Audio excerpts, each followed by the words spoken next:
Nós, Baruch Hashem, estamos fazendo uma série de estudos, para quem perdeu os primeiros, sobre Tanakh.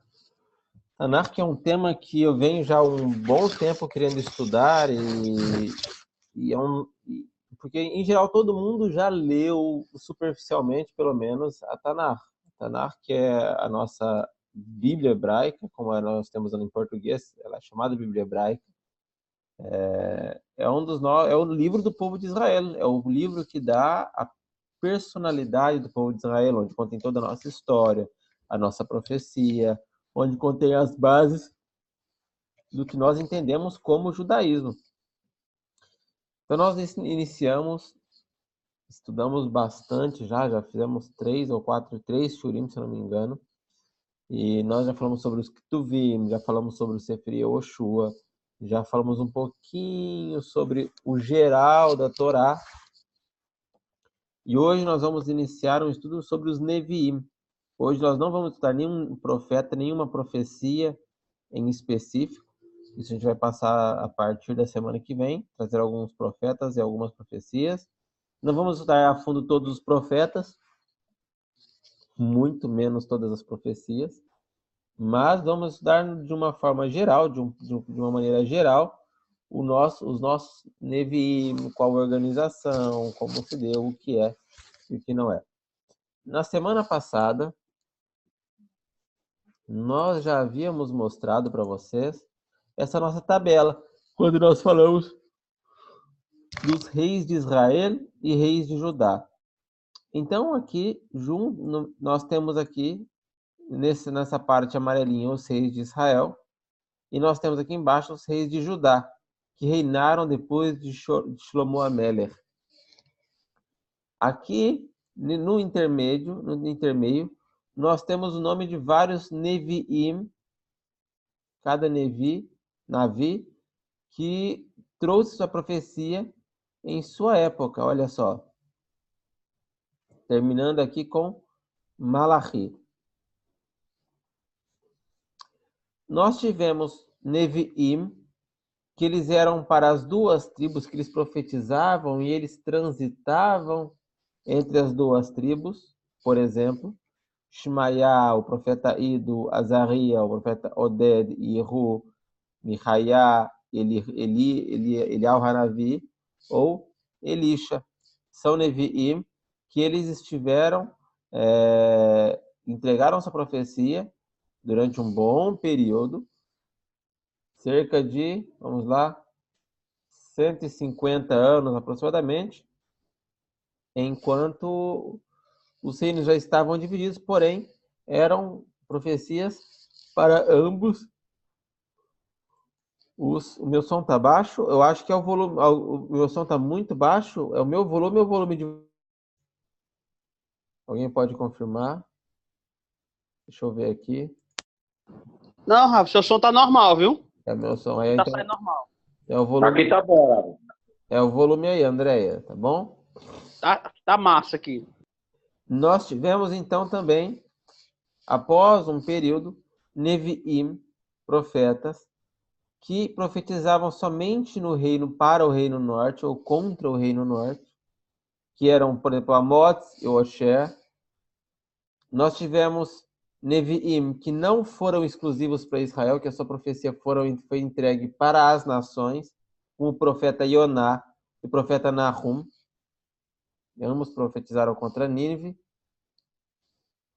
E tivemos profetas, Neviim, que foram exclusivos para o reino sul, o reino de Judá. Nós estudamos isso semana passada. Como Michaiah, Ishaiah, Tsefonia, Habacuc, Yoel, Irmiyahu, Daniel, Ovadia, Yehezquiel, Hagai, Zechariah e Malachi. Esses todos são Neviim. Neviim de Israel e Neviim de Yehudá. Tivemos muitos Neviim. Então, vamos lá, eu preparei um material para vocês, um material muito legal, tá bom? Espero que vocês que gostem desse material que eu preparei. Nós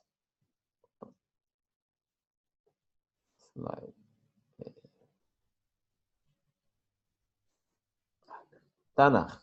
O que é Tanar? A gente vai dar mais uma nova, relembrar alguns pontos importantes da Tanar para que a gente possa entender melhor os livros dos Nevi'im, os profetas. A Tanar, ela é o único pacto de Hashem com Israel. Enquanto em outras religiões chamam a Tanar de Antigo Testamento, para nós a Tanar é o único testamento, é o único pacto. Não existe um outro local que Hashem tenha estabelecido um novo pacto. A Tanar, então, sendo analisada de uma maneira autêntica, ela é o livro fundamento de Am Israel.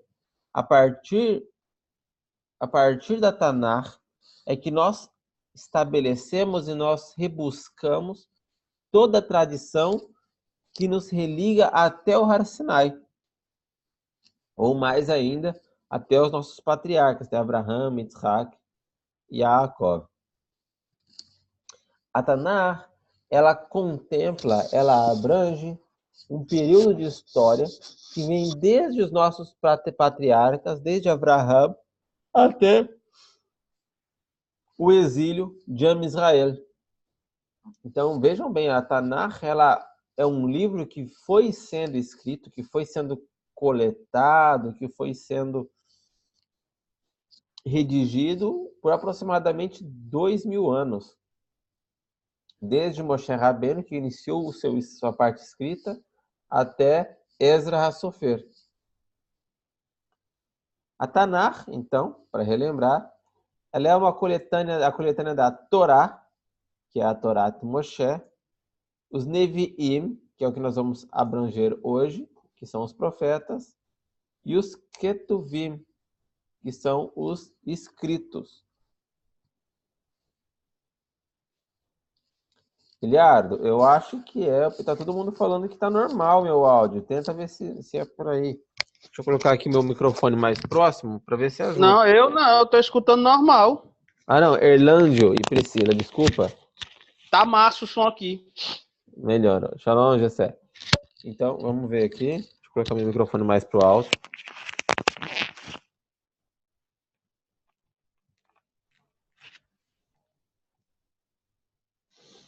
Então, a Tanar, ela foi sendo escrita durante todo esse período de aproximadamente 2000 anos.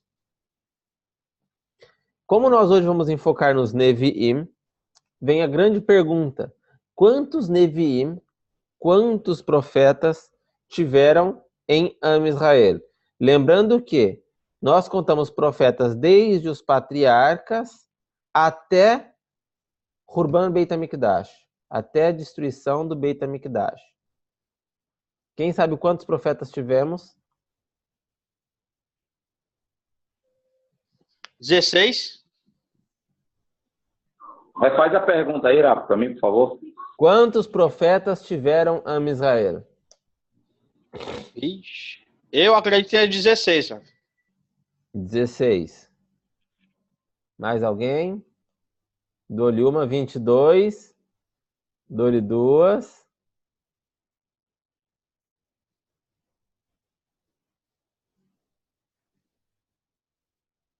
Muito bom, Orlando. O número agora, mas foi muito, profeta. Mas o Orlando errou. O Orlando escreveu 120 mil, Orlando.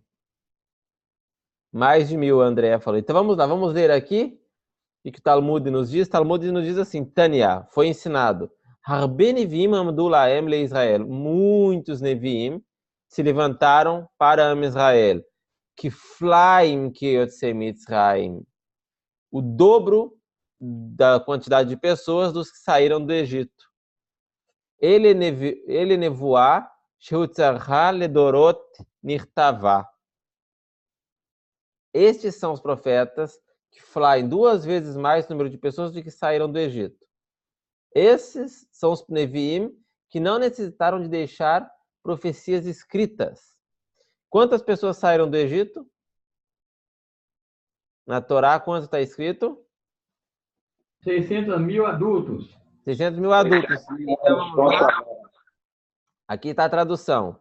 Desde Moshe até Ezra, em aproximadamente 930 anos, tá bom? Olha só.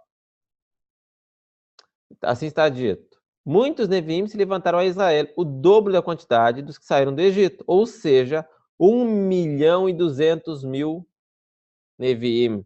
Estes são os Neviim que suas profecias foram necessárias em suas gerações e não necessitaram ser registradas. Olha só, Masachet Megillah 14a. Então, quantos Neviim tiveram em Israel? 1.200.000. Essas profecias, onde estão? Onde estão registradas essas profecias? Quem sabe?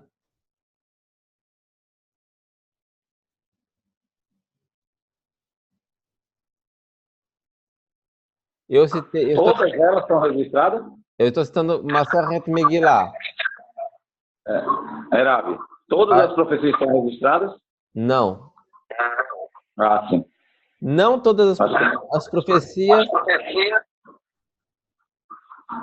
não foram registradas. Por que essas profecias desses profetas não foram registradas, enquanto nós temos outras profecias que sim foram registradas? Porque muitas eram profecias locais. Exatamente, Eduardo. Muitas profecias eram profecias locais e o seu tempo era momentâneo.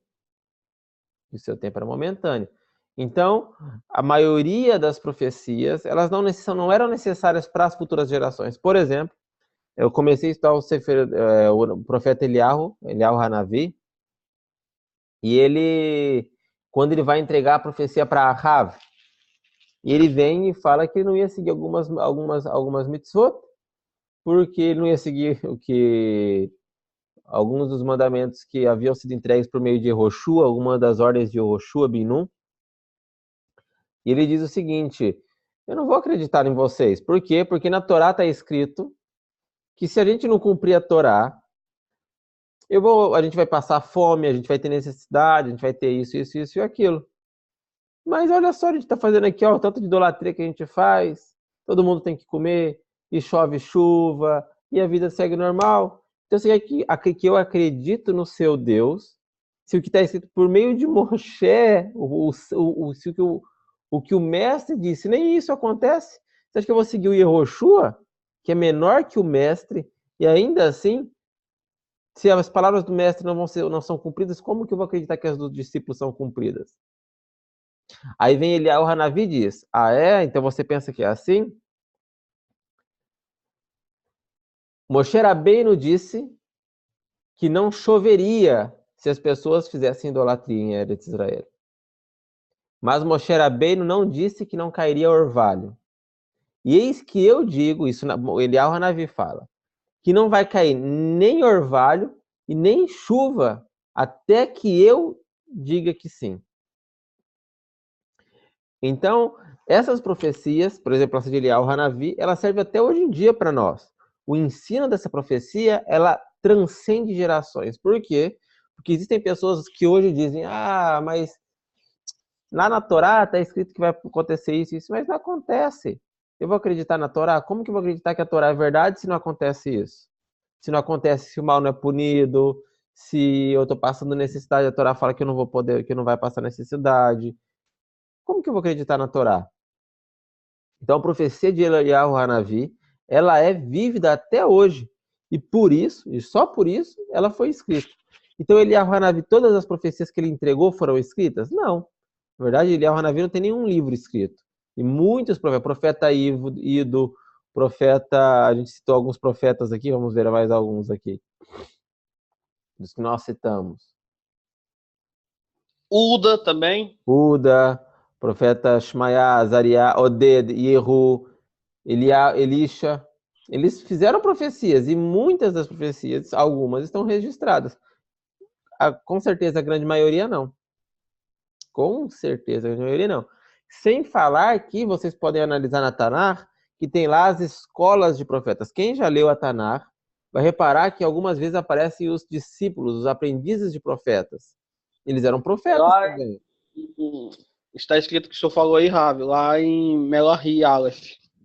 Exatamente. Então existiam as escolas de profetas, onde os discípulos sim já eram profetas, mas eles não recebiam profecias para serem registradas. Essa era a grande diferença. Então existiu mais de 1.200.000 Neviim de Israel, que entregaram bilhões de profecias em suas gerações. Porém, para nós, só chegou as profecias que eram interessantes ou que obrigatoriamente, Hashem mandou ser registrada.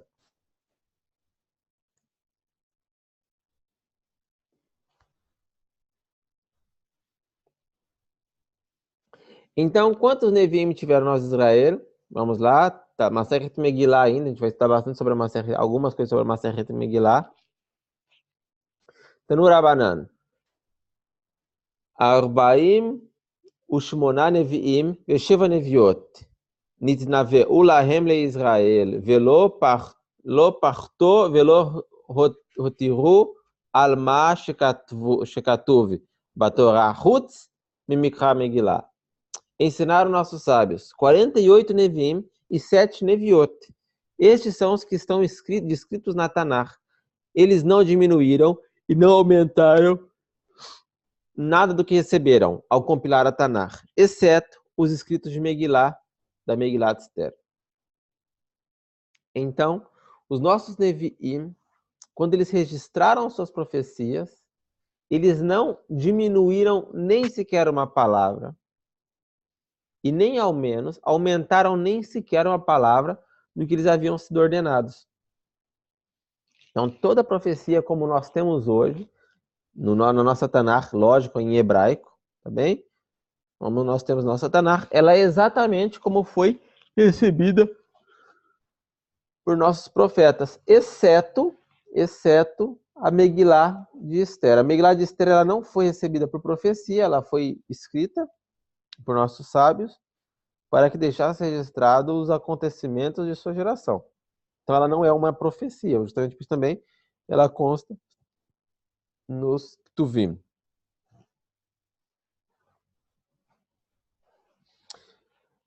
Qual é o foco central da profecia? Para que serve a profecia? Em poucas palavras.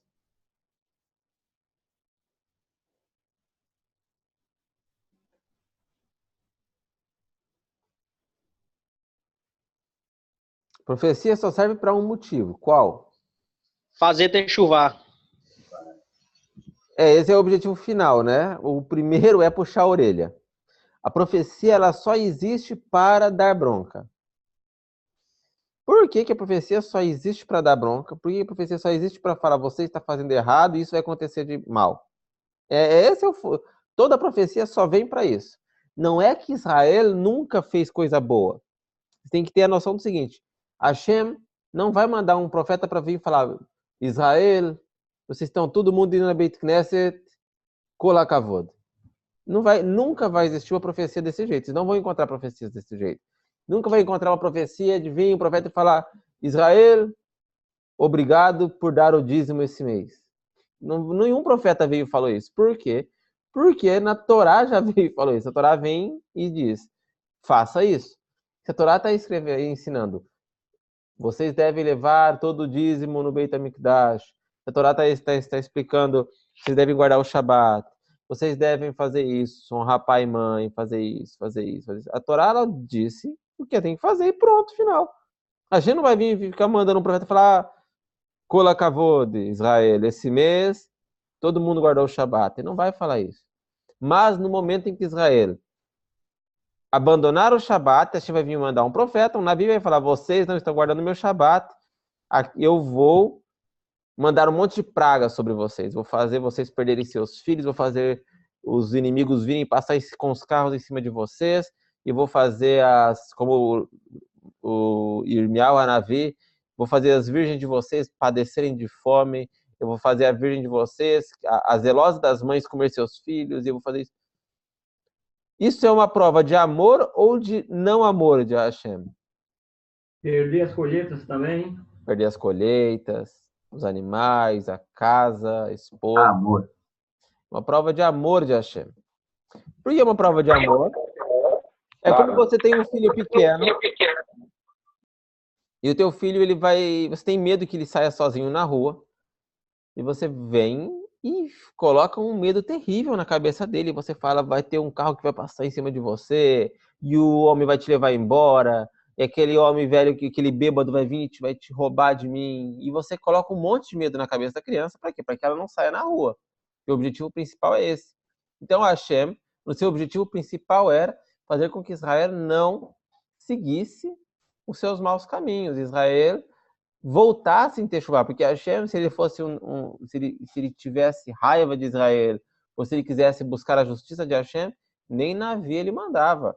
Nem precisaria ter mandado, porque na Torá já está escrito, você faz isso, recebe isso, você faz aquilo, recebe aquilo. Então, se Israel fez uma coisa má, automaticamente deveria vir a coisa má. Mas Hashem é um Deus de amor, então ele mandava o Navi, e com todas essas profecias pesadas que nós temos, porque no geral todas as profecias são pesadas, raras profecias são de conclusão de coisa boa, raras profecias. Estrada. Sim. Por que hoje não é assim? Porque não temos a profecia hoje? Não, por que nós não temos a repreensão de Hashem pelos profetas? Já a gente vai chegar lá, isso é mais pra frente, mais no fim da coisa, tá bom, Eudá? Tá bom. Já. Então, Gente, é a mesma pergunta, Andréia, tá bom? Então, Hashem tinha essa maneira de tratar com Israel. Então, toda a profecia, ela é má para Israel. É uma forma de Hashem tratar Israel, mas não é porque Hashem sempre tem raiva de Israel, é porque Hashem sempre está chamando Israel para fazer a sua techuvá, para que Israel se arrependa do seu mau caminho e retorne a techuvá. Com a profecia também, Hashem enviou para Israel uma nova percepção, uma nova mensagem. A grande mensagem da conclusão dos Neviim, em geral, é Shalom. Todos os Neviim profetizam e concluem com um fim de que tudo vai dar certo. Então, a profecia ela tem um padrão de todos os Neviim. Primeiro, ela vai puxar as orelhas. Depois, ela vai falar que tudo vai dar errado. E depois, no fim, ela diz... E no fim de tudo, um dia, vocês vão aprender de tanto bater com a cabeça na parede. De tanto bater com a cabeça na parede, um dia vocês vão aprender. Então, o fim a conclusão de toda a profecia é essa. Nós temos aqui uma lista dos Neviim, dos 48 profetas e das 7 profetisas. Isso nós encontramos, é um comentário de Rashi sobre o Tratado de Megilá, que nós acabamos de ler aqui em cima, que fala que nós tivemos 48 Neviim e 7 Neviot. E aí o Rashi vai e faz essa conta para nós.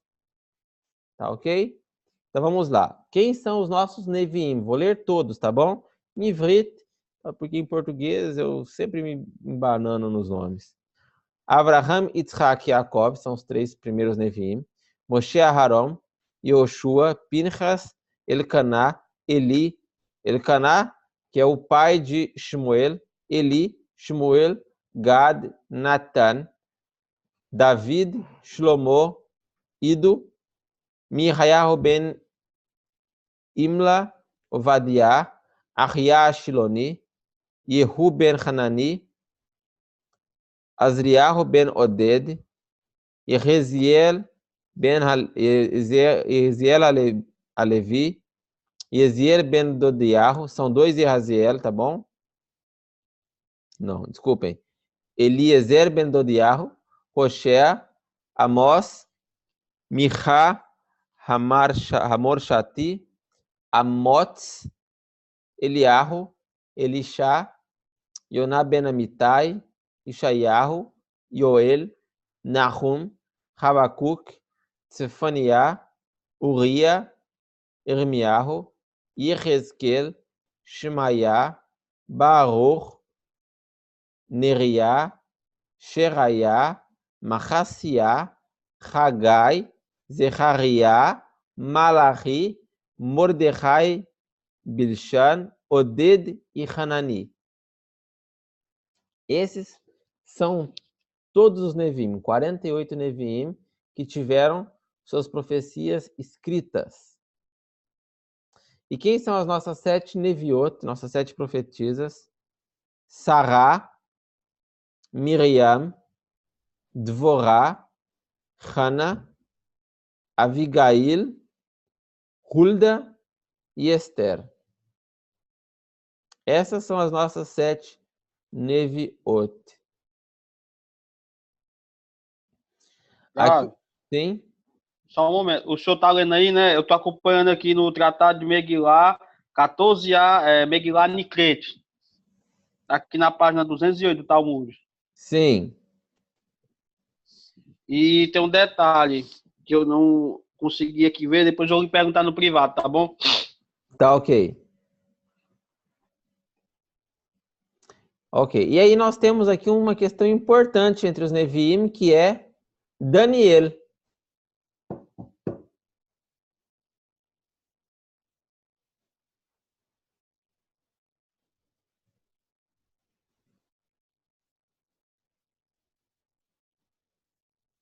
Qual desses aqui é o Daniel? Daniel está classificado como profeta? É eu que estou perguntando. Não, tá certo. Daniel não foi profeta, que a profecia dele não foi para exortação, ele era evidente. Então, olha só o que a Masechet Megillah diz aqui. Vial Daniel Amrinan Layel Eineu Navi. E sobre Daniel nós dizemos, ele não é um Navi.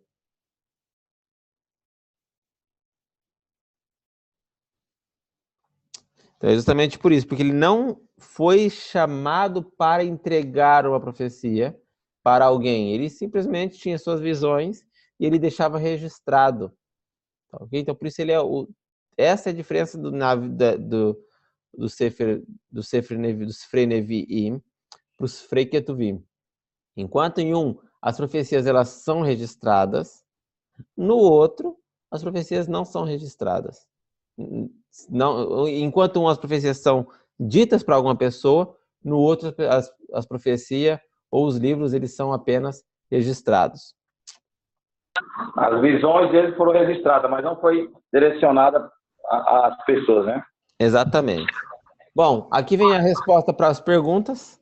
Por que hoje não temos mais profecias? 2 motivos. Primeiro é por conta de que o Beit HaMikdash foi queimado. Vocês vão estar devem ter escutado a palavra Hurban. Hurban se escreve assim. Tá bom? Hurban, ela tem a raiz com essas 3 letras. Harav. Mas, se nós trocarmos a ordem das letras, fica... Quem sabe ler essa palavra? Havar? Haver. Haver. Haver. Então, o Hurban Beit HaMikdash, ele é muito mais do que simplesmente o Beit HaMikdash pegou fogo, era o templo, agora não tem mais templo. Não. O Hibur, a conexão, a ponte entre o nosso mundo e o mundo onde existe a espiritualidade, a kedushá necessária para nevoar, foi rompida, foi destruída. Então, não existe. Isso é um de alguns dos motivos. Existem muitos motivos, né? Dentre os quais eu vou citar alguns, que após a destruição de Jerusalém, do primeiro Beit HaMikdash, a profecia deixou o mundo. A profecia também não é mais proferida porque Israel está de luto. Todo Israel constantemente está de luto. Por quê? Porque não temos o Beit HaMikdash. Outro motivo da profecia é a maioria dos judeus não moram em Israel. Então, para a profecia ser concebida, a maioria dos judeus devem estar em Israel e o Beit HaMikdash deve estar erigido. Basicamente assim. Existiram profetas que nós vamos ver lá na frente, por exemplo, Ezra, Malachi, Yehezkel e os últimos profetas, não os últimos profetas da Tanakh, mas os últimos profetas temporalmente falando, eles ainda estiveram vivos, ainda que bebês, na época do primeiro Beit HaMikdash. Bravo. Sim. Surgiu uma pergunta aqui. Se o Beit HaMikdash estivesse em pé e tivesse uma colônia de judeus fora de Israel, haveria um judeu para eles lá? Um profeta? Um profeta? Se ele tivesse nascido... Em Israel? Peraí, se ele tivesse nascido lá, vamos supor, não tem uma colônia no Brasil, e tem o Beit HaMikdash hoje, tivesse o Beit HaMikdash hoje, e esse profeta nasceu no Brasil e nunca veio para Israel, ele nunca seria profeta. A profecia só é recebida no território de Israel, na presença do Beit HaMikdash, com a maioria dos judeus vivendo em Israel e sem período de luto. Pode perguntar. Eu tenho uma pergunta, Ravi. Duas coisas. Uma, eu havia lido em algum lugar, não recordo agora a fonte, que todos os profetas que de alguma forma manifestaram, eles fizeram isso na terra de Israel, com exceção de Ioná, eu acho, né? Ben Amitai, eu acho. Sim, mas algum não. A gente tem que lembrar que Yehezkel também profetizou Alanerot Bavel. Ok. Mas aí me veio uma pergunta. Se a conclusão é de a gente não ter profecia em função do Beit HaMikdash, aí me veio na minha cabeça 3 nomes: Abraão, Isaac e Jacó, nossos patriarcas, né? Sim. E aí eu não conseguia associar essa conexão de estar vinculado ao Beit HaMikdash, quando anteriormente não havia o Beit HaMikdash. Eles estavam na terra de Israel, por exemplo, só vai surgir já o Mishkan, já na época de Moshe, né? Se eu não estou equivocado. Vai surgir ali na construção dali do livro Shemot, né? Que é com Moisés. Correto. Então vamos lá. O que Jacob viu num sonho? A profecia de Jacob. Melachim, anjos subindo e descendo. Esse local é o local do Beit HaMikdash. Gente, os microfones, faz a pergunta sempre e fecha o microfone depois, tá bom? Então vamos lá. O Jacob ele viu o local do Beit HaMikdash, que era uma escada que ligava até os céus. E esse era o Ribur, essa era a conexão, esse é o local da conexão. Então, na época de Jacob, ele viu essa conexão, ele presenciou essa conexão. E o que ele presenciou? Os anjos subindo e descendo. Deveria ser o contrário, descendo e subindo, porque os Melachim, se eles moram no alto, eles deveriam descer com a mensagem e subir de volta. Mas ele via subindo e descendo, ou seja, esses Melachim, segundo Rashi, eles são os mesmos Melachim que entregaram a profecia para Avraham Avinu. Então a Nebuá, ela começa em Avraham Avinu, que é quando... Desculpa. Oi, Abraão sacrificou lá naquele mesmo local, né? Yitzhak, ele levou Yitzhak no mesmo local. Então, quando nós vemos esse início da profecia, onde Hashem manda os seus primeiros anjos levarem mensagens para Avraham Avinu, então é quando nós vemos o início da profecia nesse mundo. Então, teve Avraham, teve Yitzhak, e teve Yaakov, que eles fizeram profecia sobre seus filhos e que perduraram por todas as gerações. A gente vê aparecendo nos 3 primeiros profetas, que é Abraão, Isaac e Yaakov, a seguinte frase, isso é maravilhoso: venham e eu vou revelar a vocês o que vai acontecer no fim dos dias. Olha como a nevoá já era potente nessa época. A nevoá era potente, o máximo da nevoá já estava, como a gente diz, tinindo nessa época. Porque os profetas, esses 3 patriarcas, eles já viram a conclusão do tempo, a conclusão de todas as coisas. Então, quando eles vão lá e abençoam os seus filhos, o gado é uma gazela que não sei o quê, o Eudá é um leão e o leãozinho. Isso tudo já é um nível de nevoar tão forte que a gente vê que ela se reverbera até o final dos últimos profetas. Até mesmo as visões de Daniel, elas são reverberações dessa primeira profecia que tiveram nossos patriarcas. É todo um desdobramento dessas profecias. Então, ainda que existia a ausência do Beit HaMikdash, esse Hurban, essa Ribur, na verdade, ele já era potente, ele já existia, que o Ribur é conexão.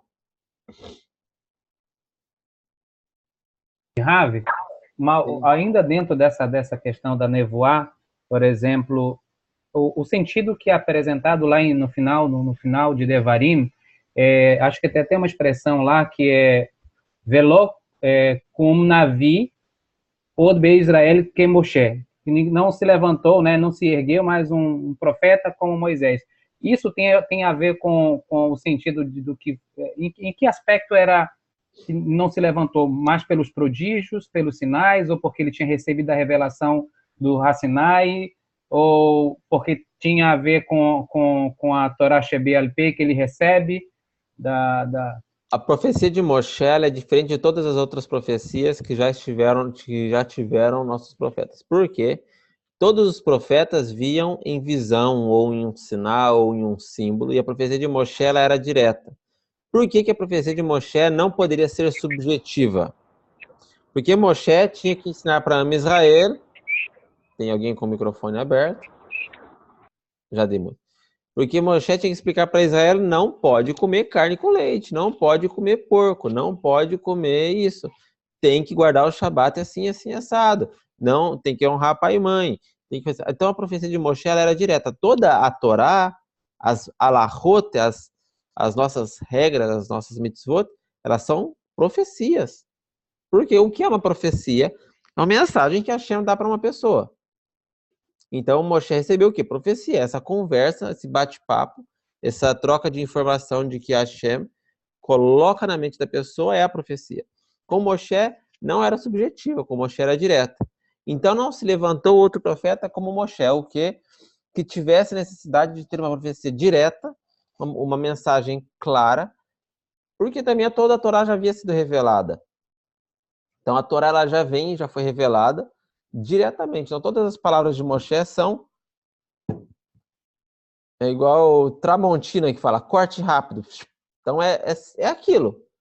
E aí com a batida de martelo do Moshe Rabbeinu que ele fixa todas as leis, vem a explicação de todas as leis, que mais uma vez não poderia ser subjetiva.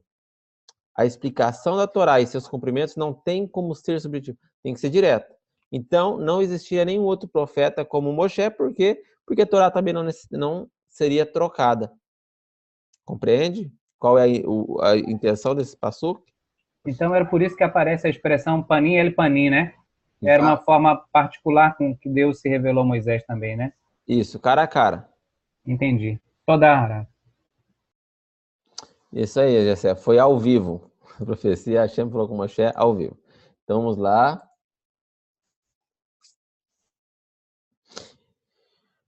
Nós temos, então, algumas regras gerais dentro dos profetas, quando nós vamos contar os Nevi'im, quando nós vamos, que nós já estamos falando algumas delas aqui agora. Então, como nós sabemos quando uma pessoa é Navi, ou que seu nome aparece na Tanakh? Então, nós temos, por exemplo, toda vez que aparece o nome de um profeta e de seu pai, ele e seu pai eram profetas. Por exemplo, Ishayahu ben Amós. Ou seja, Ishayahu, Isaías, e Amós, também Amós, os dois eram profetas. Então, essa é uma regra geral quando fala e o Navi, filho de tal. Exatamente. Yoná ben Amitai, e assim sucessivamente. Então, ele e seu pai eram profetas. Essa é uma regra geral. Toda vez que aparece o local de onde ele veio, ele é daquela cidade. Quando não aparece uma cidade, ele é de Jerusalém. Então, por exemplo, quando eu falar e o fulano de Gilgal, o fulano de Betlehem, o fulano de Beersheba, o fulano de Tel Aviv. Então, cada um, não tinha, lógico, Tel Aviv naquela época, mas é um exemplo que eu estou dando. Então, para cada um, nessas...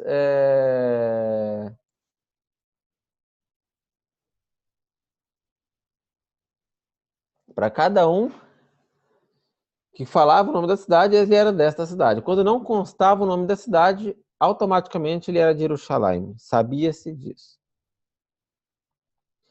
E, por fim, é um tema que nós já estamos falando. Todo Navi esteve presente durante a existência do Beit HaMikdash. É evidente, exceto, nós falamos, Abraham, Isaac, Yaakov, Aharon, Moshe, eles tiveram a profecia depois, Miriam também, e Sará também, eles tiveram a profecia antes, e depois foi construído o Mishkan. Nós podemos reparar aqui também na nossa lista que nós temos aqui, por exemplo, Noah falou com Hashem. Ele não é registrado como Navi. Noah não é registrado como Navi. E outras pessoas tiveram contato com Hashem. Adão não são registrados como Neviim. Por quê? Porque eles não foram Neviim. Noah recebeu o Sheva Mitzvot Bnei Noah, etc. Porém, essa profecia não foi ordenada que ficasse registrada para as futuras gerações. Sempre que nós falamos a palavra Hurban, que é a queima, a destruição do Beit HaMikdash, ou a Hurban de Jerusalém, nós estamos, na verdade, nos referindo à Hurban da Nevuá. Então, quando nós falamos da destruição de Jerusalém, nós falamos da destruição da profecia. Quem viu esse dia atrás foi Jerusalém, sempre mando fotos. A gente tem lá, Jerusalém está reconstruída, não está faltando praticamente nada em Jerusalém. Tem trem, tem ônibus, tem carro, tem rua, não tem nada destruído lá. Está tudo reconstruído. Então, por que nós falamos toda a destruição de Jerusalém? Porque nós falamos que a Jerusalém ainda está destruída. Falta o templo, falta o Beit HaMikdash. Mas, mais do que isso, a nevoá está desconectada de Israel. E quem abriu essa conexão, na verdade, quem viu essa conexão, nós estamos aqui, foi Yaakov Avinu. Ele viu o exato local da onde se dá essa conexão entre céu e terra, que é o local do Beit HaMikdash. É o exato local onde o Criador se conecta com a criação. Alguma pergunta até aqui? Eu não sei se está dentro do contexto. Sim. Mas houve uma certa discussão sobre onde seria o local do Beit HaMikdash, né? o terceiro templo. E a discussão disse que não seria aí onde estão a fazer com o microfone aberto. E seria na esplanada das mesquitas, onde é hoje a mesquita de Omar. Então, o Beit HaMikdash ele vai ser no exato lugar que está a mesquita de Omar. Ela tem que ser destruída. Não tem como construir o Beit HaMikdash enquanto estiver a mesquita por lá. Vai ser destruída ela. Tem que ser. É o exato local. Quando nós entramos ali, quem sempre vê o muro, né? Todo mundo que vê a foto do muro. Deixa eu ver se tem alguma aqui recente. Eu não tenho muito aqui no celular. Na verdade, eu sempre vou e nunca tiro foto. Eu não gosto muito de tirar foto. Assim, A mesquita está no mesmo local onde era o templo, não é isso? no mesmo local. Então, quem vai ver o muro, em geral, faz a sua tefilá voltado para o muro. O correto não é isso. O correto é você virar um pouquinho, alguns graus ainda, para a esquerda, e aí fazer em direção quase para a mesquita, né? Quem sempre vê as fotos aí do Kotel, do lado esquerdo, assim do lado esquerdo na frente, tem uma portinha. Lá dentro é uma sinagoga também.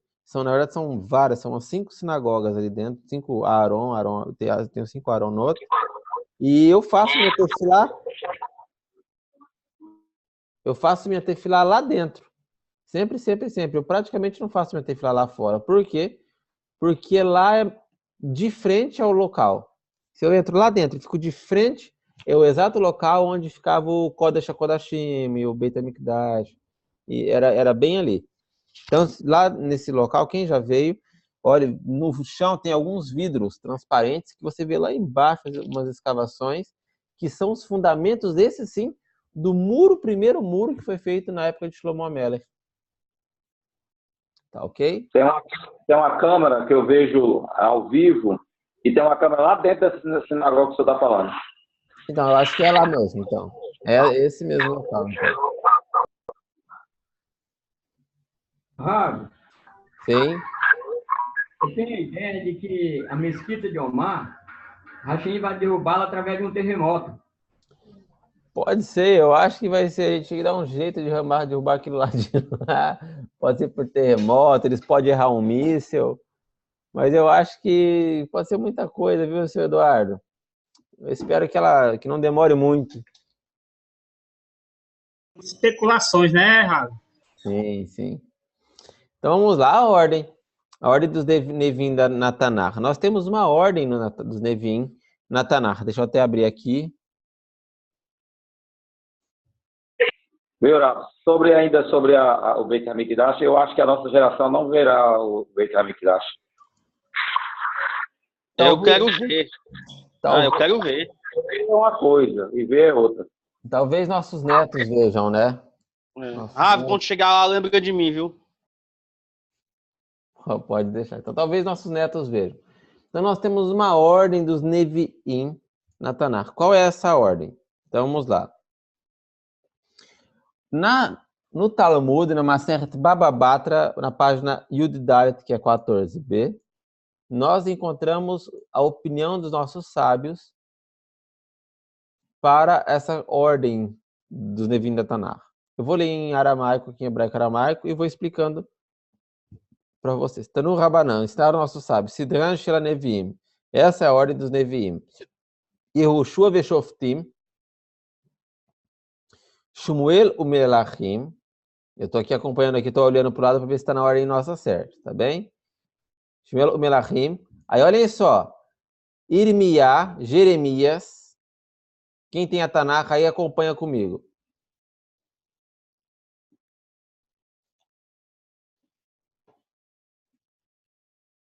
Irmiá, Veirezkel, Veishaiá e Isaías, Ushnai Assar, e os 12, Mikdei, Roshá, Kadim, Dertiv.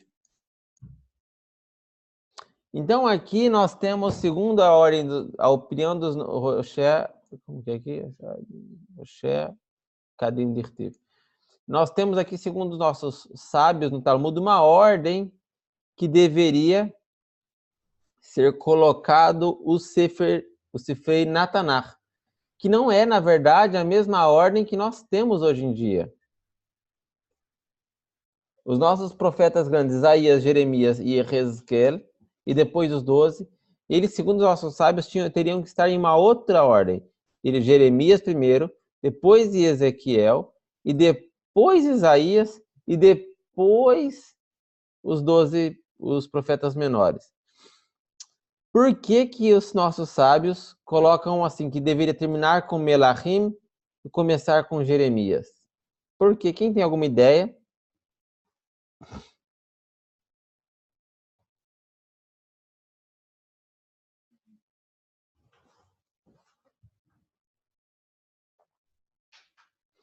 Porque o Sefer Melachim, ele termina com a destruição de Jerusalém. E Jeremias começa com a destruição de Jerusalém. E depois Ezequiel vem falando de um período de profecia durante a Babilônia. E Isaías, ele vem falando de uma profecia futura, do futuro. Então, segundo o Talmud, essa deveria ser a ordem, que depois foi reajustada.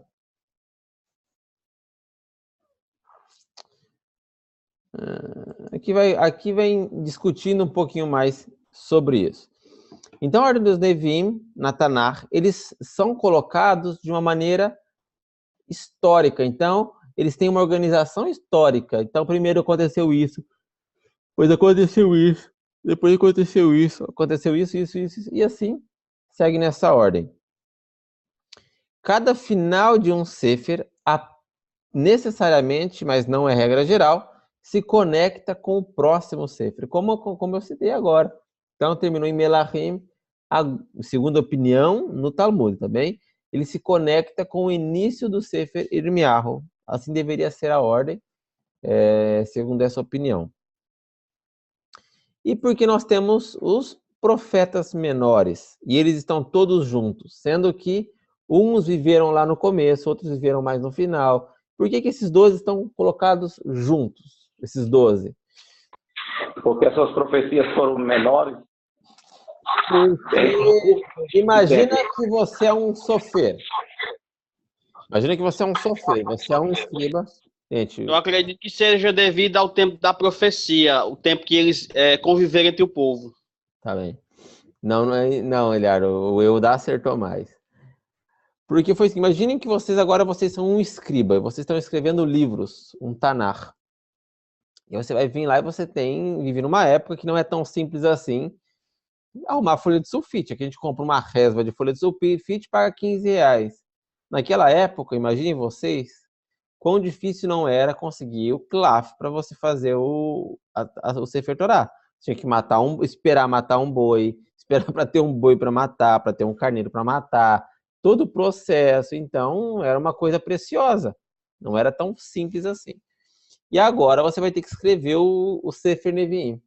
Você está vindo escrever um profeta, agora você vai começar um outro profeta. E aí se escreve meia página e acaba esse profeta. Aí você vai começar outro profeta. E às vezes tem uma folha desse tamanho.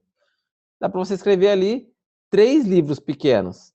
Por exemplo, nós temos profetas que é um único capítulo, profetas que são 3 capítulos, profetas que são 7 capítulos. Então, às vezes, para economizar no claf, aqui dá para colocar um, aqui eu coloco o outro, e que eu coloco o outro, tem um claf só, 3 Neviim, 3 profecias.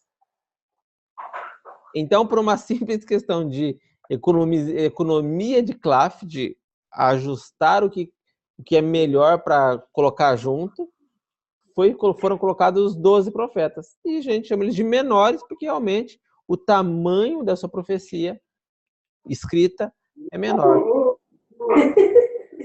Ravi. Sim. Eu tenho uma pergunta com relação, por exemplo, aqui a gente está falando na questão da organização dela, que se deu de forma histórica, ela tem uma cronologia, uma conexão. Anteriormente, eles eram organizados sobre rolos, né? Sim. Pergaminhos. E aí a pergunta hoje, quando essa organização que a gente tem hoje, ela se deu? Ela se deu na época do Segundo Templo? Começou mais ou menos depois do Segundo Templo, e depois ela termina mais ou menos na época do Talmud, porque aqui nós já estamos falando de época da Mishnah e Gemara. Então ela se dá lá por volta do ano 200 a 450, mais ou menos. Essa foi a época que se ratificou e se decidiu com certeza qual era a ordem. Existiram algumas linhas de pensamento, essa é a ordem, essa é a ordem, mas o final mesmo, na verdade, ela se dá início nessa Idolá, com Ezra, que ele compila todo esse conteúdo, e ele se percorre todo um período até a época dos nossos sábios, da conclusão do Talmud. Apesar de serem papiros, de serem rolos, você vê que, por exemplo, o Sefer Torah, ele é um rolo só. Ele é um rolo imenso. Gente, não mutem. Ele é um rolo só e é muito material. E ele é todo ali enroladinho. Então, realmente dá para colocar vários farim em uma ordem. E essa foi a ordem que os nossos sábios ratificaram. Concluir aqui. Então, vamos lá. E aí nós temos agora a ordem dos Ketuvim. A ordem dos Ketuvim, eles também seguem mais ou menos a mesma ideia, mas eles têm mais uma conexão temporal. É isso segundo a opinião dos nossos sábios do Talmud. Não quer dizer que essa é a ordem que ficou no final para nós hoje. Por exemplo, aqui segundo nossos sábios do Talmud, qual que é a ordem dos Ketuvim? Ruth, Sefer Tehillim e Iov. Depois, Mishlei, Kohet e Shirashirim. E Kinot. Kinot é Lamentações. Depois, Daniel, o Megilat Esther. Ezra, o Divrei Hayamim. Então, segundo nossos sábios, essa deveria ser a ordem. Colocar Ruth no começo. Por quê? Porque ela veio antes dos Salmos. Porque a Ruth ela é a avó do David HaMelech. E depois vem Iov. Mas, segundo o tempo, Iov deveria ser antes de Ruth. Por quê? Porque Iov foi escrito por Moshe Rabbeinu. Só que se nós colocarmos o Iov no começo, Iov é uma passagem triste. Então, não vai colocar ele no começo, joga para depois. Então, joga ele para depois de Tehillim. Então, por uma questão de organizacional, de temas e de conceitos, os nossos sábios, eles apresentam dessa ordem, essa seguinte ordem, à disposição dos nossos livros de Ketuvim. Ok? Então, vamos lá. Quem escreveu a Tanakh? Essa semana a gente coloquei várias coisas no nosso grupo do Dvar Torah, que a gente tem um grupo, né? Não sei se todos estão, mas temos um grupo no WhatsApp. Algumas coisas muito interessantes de quem escreveu cada livro. Colocamos que, por exemplo, Ezra, ele é chamado de Ezra em Ketuvim, enquanto que nos Neviim ele é chamado de Malachi. Então, essa é a opinião de que Ezra e Malachi é a mesma pessoa. O profeta Malaquias, chamado de Malaquias, é, na verdade, Ezra HaSofer. Então, nós temos uma mistura de temas e de nomes na Tanakh. Muitas vezes uma pessoa é chamada de um nome aqui, outro nome lá, por questões conceituais dos escribas ou de fama que ele pegou. Então, vamos lá. Quem escreveu a nossa Tanakh? E nós vamos ver que foram todos Neviim, todos profetas. Moshe Katav, Moshe escreveu Sifro, Ufrashat, Bilam, Veiov. Moshe escreveu seu livro. Qual que é o livro de Moshe? Iov. Torá. Moshe escreveu a Torá, o Parashat Bilam, a profecia de Bilam. Gente, o áudio. A Parashat Bilam e o livro de Iov. Por que nós ressaltamos a Parashat Bilam, que é um trecho da Torá, que está lá em Bamidbar, em Números? Moshe poderia ter escrito e veio Bilam e profetizou contra Israel e não deu certo. Porém, Moshe também recebeu por profecia o que Bilam havia recebido por profecia. Então, Moshe também escreveu a profecia de Bilam. Compreendem isso? Se vocês repararem, e está escrito lá, e Moshe e Bilam disse isso, Matovu Alecha Yaakov, Meshkinotecha Israel. Então, Moshe vem e escreve a profecia de Bilam. Essa profecia não foi de Moshe, foi de Bilam. E ela está escrita na Torá. Então, quem escreveu isso não foi Bilam, foi Moshe. Veio Yoshua.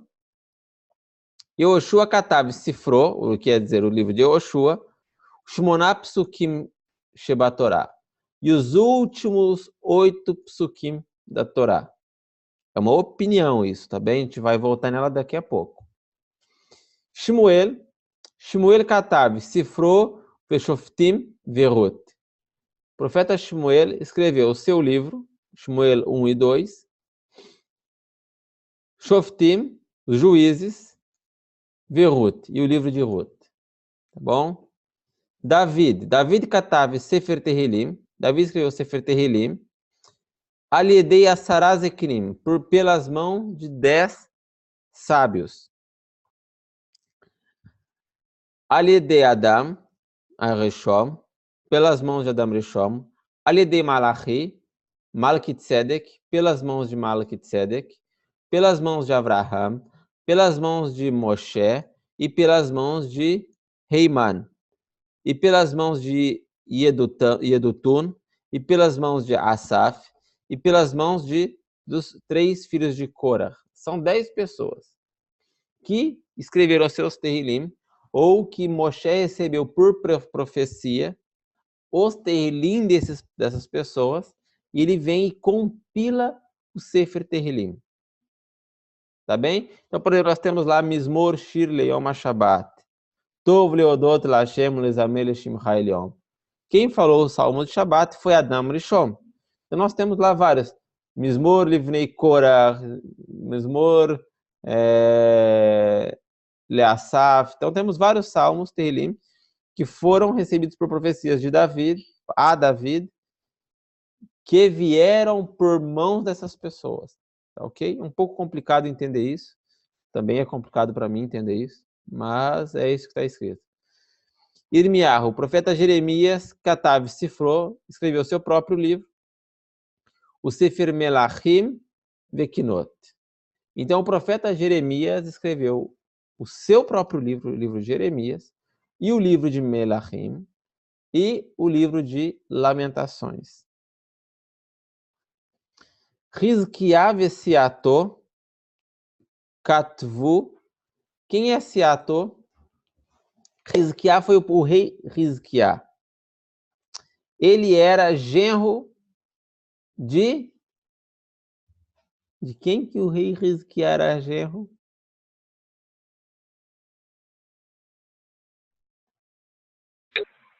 Isaías? Do Isaías.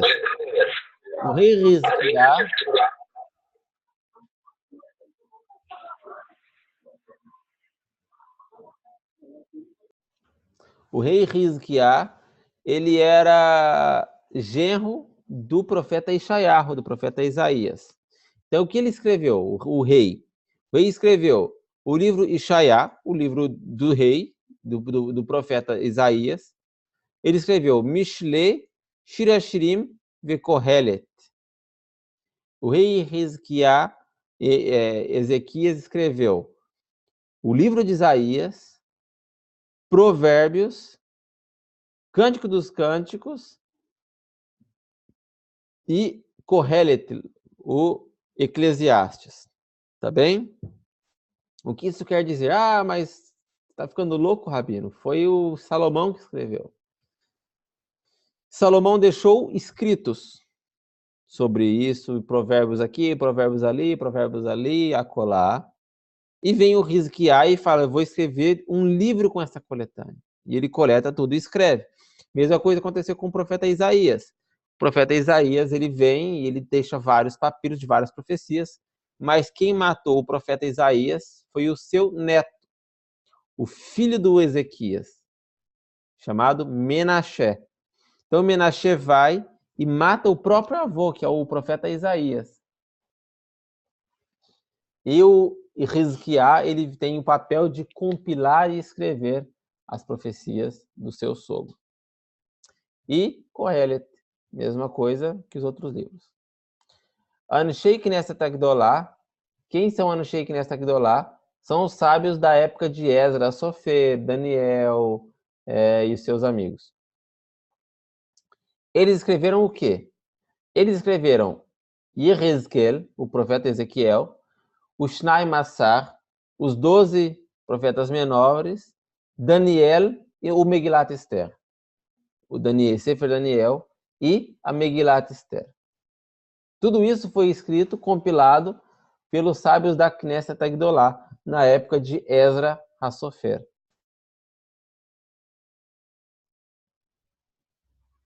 Ezra Katav cifrou o próprio livro de Ezra. Vayaches Shel Divrei Hayamim Adlo. E ele escreveu o Divrei Hayamim, crônicas, até ele. E depois Ezra morreu. E quem continuou? O Messiah Lael Rav Damar, Rav Yehuda Amar, Rav Yehuda Amar Rav. Loela Ezra Mebabel Ad Sheyaches Atzmo Ve'ala Umean Askia Nehemiah. E aí, depois que o Ezra morreu, quem concluiu o Sefer Divrei Hayamim, crônicas, foi Nehemiah ben Hilkiah.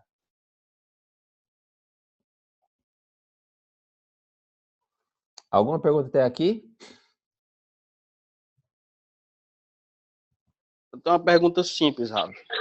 Pode É o perguntar. seguinte, desses profetas, qual foi o mais novo, assim, que profetizou e o mais velho? Mais novo, com certeza, Shmuel. Mais velho, provavelmente, Hezkel. Rav. Sim. Mas esses escribas que escreveram esses livros não muda a ordem dos autores, não. A veracidade do autor fica a mesma. Eles apenas escreveram os seus textos, né? Eles fizeram uma coleção e escreveram seus livros, é isso? Será que foi claro ou não? Peraí, eu não estou escutando. Eu quero que pare o barulho para eu poder... Isso, melhorou. Então, veja só. Os sábios da Knesset Agdolá e todos os sábios que compilaram os livros dessas outras pessoas, todos esses autores, eles não inseriram conteúdo nenhum. Eles compilaram, ou seja, eles falaram, esse é o livro para valer. Por quê? Naquela época, quem já chegou a ver os papiros daquela época, os manuscritos do Mar Morto e vários tipos de livros daquela época com o hebraico antigo, vê que o hebraico antigo o negócio era... O bagulho era louco, vamos dizer assim, não tem outra palavra. A coisa era muito complexa. Cada um tinha a sua letra. Cada pessoa escrevia como queria.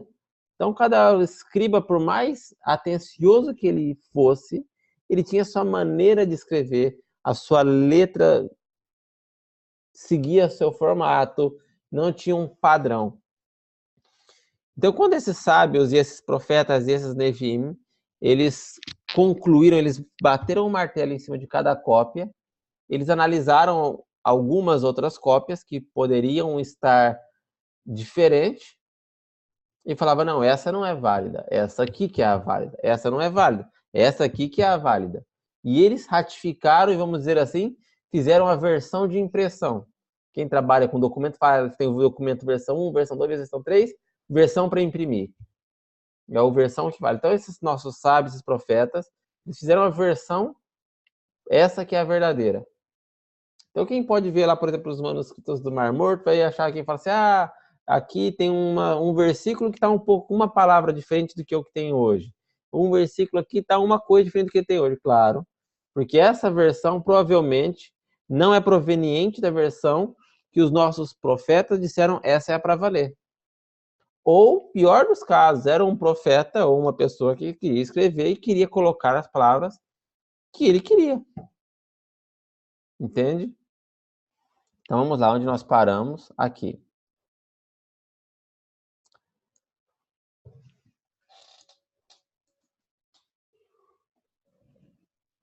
O senhor me entendeu, né? Sim, entendi a pergunta. Eu entendi. A resposta dela também está no próximo slide. A resposta da tua pergunta está aqui, ó. Está nesse aqui, tá bom? Tá bom, ok, Ira. Então vamos lá, eu estou aqui. Na verdade, é no daqui 2 slides. Então, vem uma pergunta que ninguém perguntou. Como pode... Que aqui vem a pergunta aqui. Amar Mar Yoshua. Amar Mar. Yoshua Katab Sifro, o Shimonah Psukim Shebatorah. O Yoshua escreveu o seu próprio livro e os 8 livros e os 8 últimos psukim da Torá. Tânia, que ande amar Shimonah Psukim Shebatorah, Yoshua Katevan de Tânia. Como pode ser isso? Que o Tana, que é o sábio que está explicando, trazendo esse ensino, e me dizer que o Yoshua escreve os 8 psukim da Torá. Vayamet Sham Moshe Avdo Hashem, Efshar Moshe. Como pode ser isso, então? Aí vem uma outra pessoa e contesta. Como você não acredita nisso? Está escrito lá na Torá, e morreu lá o Moshe, o servo de Hashem. Como isso pode ser possível escrever ter sido escrito por Moshe? Vekatav Vayamet Sham Moshe, ela Adikan Katav Moshe. Então, porque está escrito, e Moshe morreu lá. Mas como pode ser que Moshe escreveu ainda estando vivo? Se Moshe ainda está vivo e ele escreve, Moshe morreu lá, quer dizer que a Torá está contando uma coisa que é mentira. Porque se Moshe escreve e Moshe morreu, se Moshe escreve e Moshe morreu e Moshe ainda está vivo, ele está escrevendo uma coisa que é mentira. Ainda que venha a acontecer, esse momento é mentira. Então, como pode ser uma coisa dessa? Adkan Katav Moshe, Mikan Vealai Katav Yoshua. Então, para concluir isso, quer dizer, para a gente achar uma resposta que conclua esse pensamento, nós podemos dizer que até aqui Moshe escreveu e daqui para frente foi Yoshua. Então, a gente segue aqui mais um pouquinho sobre essa discussão. Amarlo Efshar Haser Oterad Vertiv. É possível, então, que Moshe não escreveu toda a Torá e que falte uma letra na Torá? Ou seja, é possível que Moshe escreveu até aqui e daqui os 8 últimos, isso aqui não foi Moshe, e quando ele entregou a Torá faltava alguma coisa e foi completada depois? Veloque a rede Sefer Torá Zé, ela adicana Kadosh Baruch Hu amar o Moshe Omer Vekatav. O que isso quer dizer? Qual é a opinião dos nossos sábios? Que até aqui, até esse pasuk, Hashem amar, Hashem Omer, o Moshe Omer Vekatav. Até aqui, Hashem dizia, escreve Moshe. E falou Hashem a Moshe. E Moshe repetia. E falou Hashem a Moshe. E escrevia. E falou Hashem a Moshe. Não tomarás para ti estátua de escultura. E Moshe dizia, não tomarás para ti estátua de escultura. E aí Moshe vinha e escrevia, não tomarás para ti estátua de escultura. Então Moshe, ele ratificava, ele repetia. Então, e depois, quando vai dar os últimos 8 psukim, o Mikan, Alai, Hakadosh Baruch Hu, Amar, o Moshe, Katav Bedama'a. E a partir daqui até o fim, Moshe escreveu, Hashem me dizia e Moshe escrevia Bedama'a. Como é um exemplo do que foi dito no livro em Irmiyahu. Está aqui embaixo. E perguntaram a Baruch, está no Sefer Irmiyahu, conta-nos, por favor, como conseguiste registrar todas as palavras pronunciadas por sua boca. Ao que Baruch respondeu-lhes, à medida que falava cada palavra, eu anotava no pergaminho. Então nós vemos aqui o relato de como era que sucedia a profecia. Então o Navi escutava uma palavra e ele escrevia a palavra no pergaminho. Escutava a palavra e ele escrevia no pergaminho. Rav. Sim? O Baruch, ele foi discípulo de Emiar, profeta Jeremias? Não lembro, Eliardo. Eu estou reestudando os livros. Se eu te falar que sim, eu vou estar chutando. Se eu te falar que não, eu estou enganado, posso estar enganado. Tá ótimo. Então, tá bom? Então, aqui a opinião dos nossos sábios é que Moshe escreveu Bedam-A. Bedam-A Isso quer dizer em lágrimas. Então, Moshe escreveu os últimos 8 psukim, esses aqui, em lágrimas.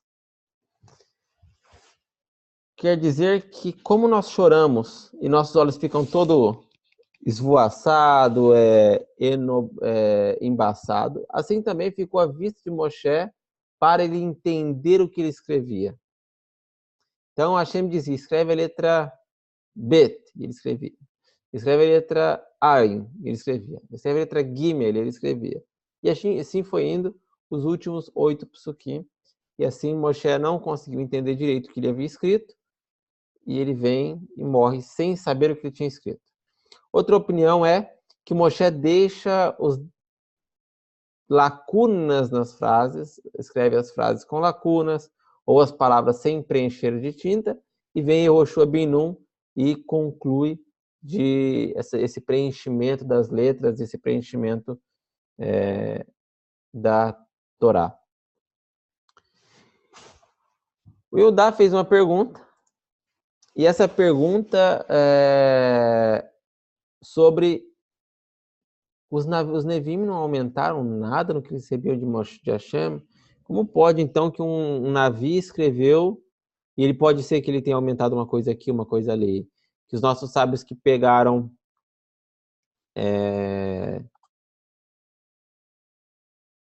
e compilaram esses farim também podem ter mudado. Então, aqui no Sefer Derech Hashem, no 3º tomo, no capítulo Dalet, nós encontramos Ve'eminan tzarech ledaat, e uma pessoa que tem fé precisa saber Sheinea nevout hamitnaveim ivchanu shtei habechanot ha'alef heinan ve'abet hadvarim hamelot. As pessoas precisam saber 2 coisas. Quem acredita que a nevoá é verdadeira? Uma, que os Nevim não aumentaram, e 2, que eles não tiraram nada.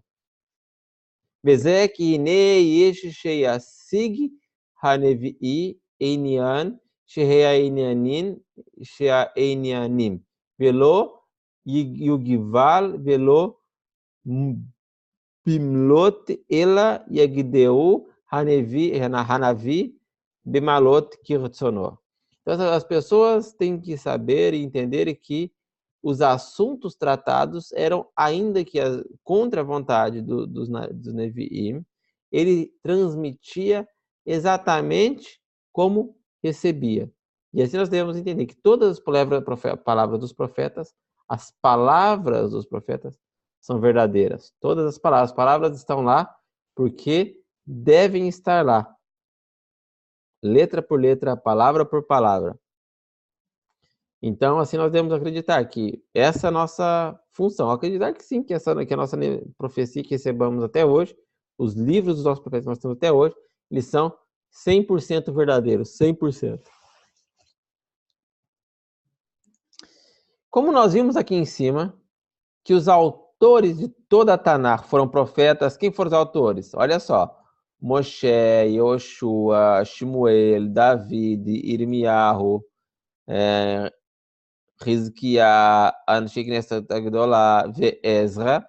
Esses são todos eles são Neviim, todos eles escreveram a Tanakh. Então, se toda a Tanakh foi escrita por Neviim, por que nós não temos somente Torá e Neviim? Seria muito mais fácil, Torá e Neviim, para que tem que ter Ketuvim? Se os Ketuvim foram escritos por Neviim. Então, Neviá vem da palavra Navi, que é leavi, trazer. Mas ela tem um pirush, uma interpretação que é quando um fruto brota. Então, a palavra profecia, ela vem da palavra brotar. Mais do que sair, ela brota. Brota da onde? É que a Neviá é quem recebe a informação e transpassa as pessoas. Dá fruto por meio de suas palavras. Por exemplo, ela recebeu em seus pensamentos a profecia e brota por sua boca a profecia. Então, por isso ele é chamado Navi, porque ele faz sair de si essa profecia. E os Ketuvim, ainda que tenham sido escritos por Neviim, por profetas que entregavam suas profecias, esses livros não foram ordenados que eles mefarshim, que eles publicassem, que eles fizessem a propaganda deles, mas que apenas deveriam ser escritos como recordação para as próximas gerações de fatos e acontecimentos ou de conhecimentos que eram recorrentes em sua época. E quando nós teremos de volta esse momento de Neviut, esse momento de profecias, quando tivermos o terceiro Beit HaMikdash, Bemeheira, Bem Ameno, Amém, Amém, Amém. Pois bem, temos aí um tempo para perguntas sobre esse tema primeiro. Quem tiver sobre temas alheios, vamos esperar um pouquinho e que daqui a pouco a gente entra nesses temas.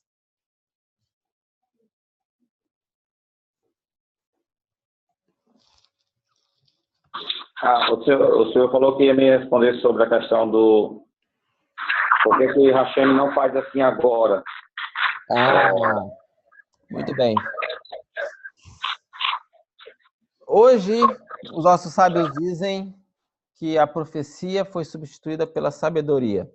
Nem todo mundo precisa ser profeta para saber o que vai acontecer.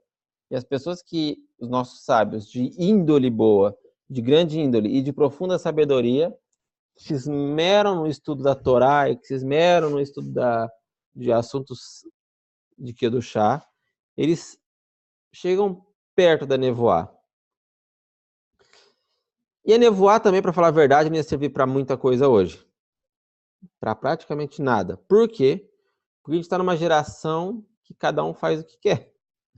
Não adianta nada eu vir aqui e falar para vocês há mais de um ano que não pode comer frango com leite, se vocês seguem comendo. Então, se o Navi vir hoje, vir um Navi falar não come frango com leite, quem quer comer vai seguir comendo. Então, a profecia vai servir para alguma coisa? Não. Porque na nossa geração, cada um faz o que quer. Infelizmente. As pessoas associam muito, Eudá, o profeta com milagre. A pergunta era bem assim: se as pessoas não fazem o que cumpre na Torá e vem a profecia e repreende eles porque não acontece o castigo? Essa seria a pergunta. Castigo é pior, Eudá. Castigo é pior. Eu acho que o castigo, ele é a nossa geração, ela está perdida. A grande verdade é essa. Porque sem o castigo, significa que o castigo é pior. O castigo não é uma coisa ruim. Por que não é uma coisa ruim? Por exemplo, a Torá vem e diz: você é a pessoa que colher a lenha no Shabat vai morrer. Ou seja, ela morre para essa vida. A vida futura, não. Prestem atenção. Então, a pessoa que morre nesta vida por colher lenha no Shabat, por exemplo, ele morreu agora. Para a vida futura, ele tem a vida garantida. Mas na nossa geração, as pessoas que seguem transgredindo o Shabat deliberadamente, e pior do que isso, ensinando ainda a fazer coisa errada no Shabat, ai dessas pessoas que não vão ter castigo nessa vida. Que todo o castigo deles é a morte na vida no Olam Abá. Eu preferiria muito mais ser castigado nessa vida do que ser castigado com a perca do Olam Abá, porque eu acredito fielmente nisso. Que a gente vai ter um Olam Abá e que vai ter tudo isso. Então, hoje, as profecias, elas não teriam é muito grave não ter profecia hoje. E ainda que a gente tivesse essas profecias hoje, não ia servir para muita coisa. Claro, Rabi. Exatamente é como eu penso, sim. Isso. Foi até... Eu induzi essa pergunta exatamente porque é isso que eu penso. E a profecia, Euda, ela é por repreensão. A profecia, ela vem para ser uma repreensão. E, por exemplo, hoje, essa semana eu entrei num tema, semana passada eu entrei num tema rapidinho, tá bem? Sobre casamentos jovens. Pessoas que são casados jovens e não têm filho, não quer ter filho, e prorroga ter filho, intencionalmente. A gente tá falando de coisas intencionais, tá bom? Um casal jovem casou com 20 anos, não quer ter filho, eu vou deixar para mais para frente. Essa família só vai receber castigos. Precisa de alguém falar? Não, não precisa. Por quê? Porque ele não vai conseguir prosperar com Parnassá e falar, não vou ter filho agora para ter mais sustento. E não vai conseguir prosperar. E acha que vai ficar rico e não vai ficar rico. Acha que vai subir na vida rapidinho e não vai subir na vida. Acontece de um ou outro, acontece de um ou outro. Mas é aí que acontece a separação. Por quê? Tudo por quê? Porque desobedeceu uma mitzvah. Então, os castigos ainda vêm? Ainda vem. Ainda vem muito, muito, muito. Entendeu? Vem sim hoje. As pessoas têm que prestar atenção nesses castigos. Vocês acham... Deixa eu só concluir. Então, na nossa geração, a gente vê um número monstruoso de jovens morrendo. Esses jovens morrem por quê? Quando morre um jovem, a primeira coisa que me vem na cabeça é como ele tratava os pais dele. Só isso eu penso. Como ele tratava os pais dele. Como ele respondia para os pais, se ele agrediu os pais, ou se ele chegou a agredir o pai alguma vez. Só isso que eu penso. Existem exceções? Existem. Existem pessoas boas que morrem fora do momento? Existem. Agora, a grande maioria é Dimina Shamai. Pessoa que morre fora do seu tempo é algum Dim. Dele ou dos seus pais ou de alguém. É um Dim. Entende? Eu tenho uma pergunta ainda dentro desse tema aqui. Sim. Por exemplo, com relação a Navi, profeta, só existiu profeta em israelita ou existiram outros profetas? Por exemplo, Ovadiah, eu acho que ele era um convertido, né? Sim, Ovadiah era um profeta convertido, ele era um convertido de Edom. Existiu outro profeta que era das nações. Vou responder sua pergunta e depois vou responder duas que estão escritas aqui, tá bem? Também teve Bilam. Bilam era um profeta das nações. Hashem, na mesma época que mandou Moshe, mandou Bilam. A ideia central de Hashem a primeira ideia de Hashem nesse momento era que ele iria resgatar Israel, dar os 613 mitzvot, e ter um profeta para as nações para ensinar Sheva mitzvot.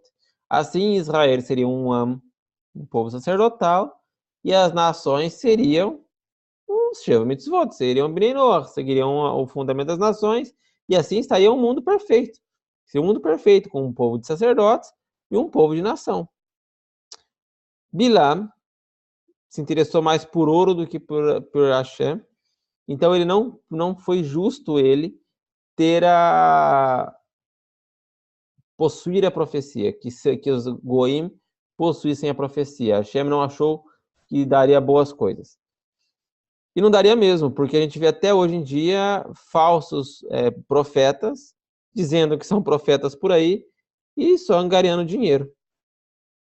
Então esse é o cerne de por que Hashem não mandou mais profetas entre as nações. Aqui tem duas perguntas. Primeira é, sim, Andréia, a profecia vai retornar na época do terceiro Beit HaMikdash.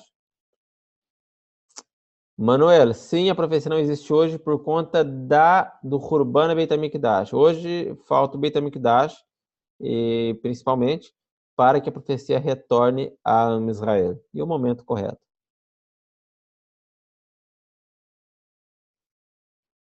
Só me deixou duas dúvidas aí, Rabi. Sim. Quando o senhor falou de jovens morrendo, você está falando de jovens em relação a Israel ou jovens em relação ao mundo? Eu vejo como relação ao mundo, Eudá. Relação ao mundo. Porque existe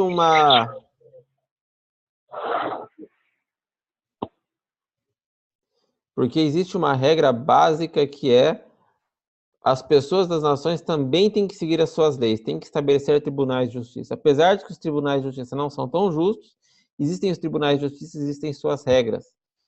Segundo para Hashem, existem regras morais cernes da sociedade, cernes. Respeitar pais e mães é uma regra cerne, que está escrito até para que te vá bem e aumente seus dias sobre a terra. Ou seja, é uma lei cerne essa, uma lei central. Se você não serve, não respeita nem seus pais e suas mães, seu pai e sua mãe, quanto mais ao Criador. E o priori do Beit da Sheva Mitzvot é reconhecer o Criador. Então, se você não reconhece nem os teus pais que deram a vida nesse mundo, Essa pessoa não teme Hashem jamais. Então, para que ela vai ficar viva? Por que ela precisa ficar viva? Entende? Existem pessoas que fazem maldade com os pais e seguem vivos? Existe. Existem pessoas que fazem maldade com os pais e têm seus dias cortados? Tem. Hashem que vai fazer o julgamento, não sei eu. Mas eu acredito sim que tudo que vem, não só sobre os jovens, mas de uma forma geral,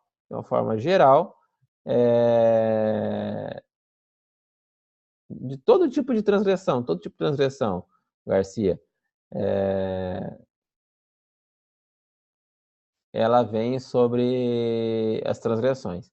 Sim, na época de Mashiach, como diz nossos profetas, os jovens e os velhos profetizarão. Todos profetizarão, praticamente. Legal, Rafa. Obrigado pela resposta. Disponha. Rav, Rak Hazak Ve'emat Meod.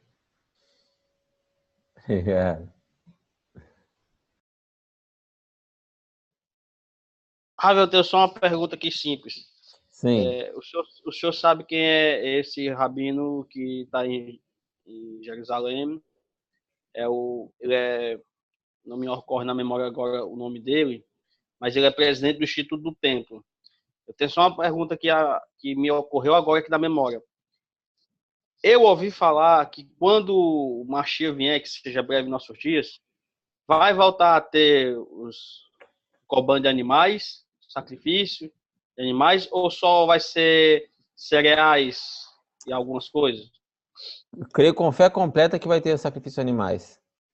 Completo. Tem que ter, pelo menos num primeiro momento, sim, até num outro estágio de existência humana, onde as pessoas, até depois, Bezrat Hashem, da segunda Tchiat HaMetim, maioria dos sacrifícios, depois da segunda Tchiat HaMetim, a maioria dos sacrifícios vão ser anulados, vão ficar somente os Temidim e os Musafim. Obrigado, Rafa. A Nana faz uma pergunta, a pergunta da Nana é a seguinte, ela mandou aqui, eu acho que não apareceu para vocês. Se eu acho que nós temos menos mérito que Sodom e Amorá.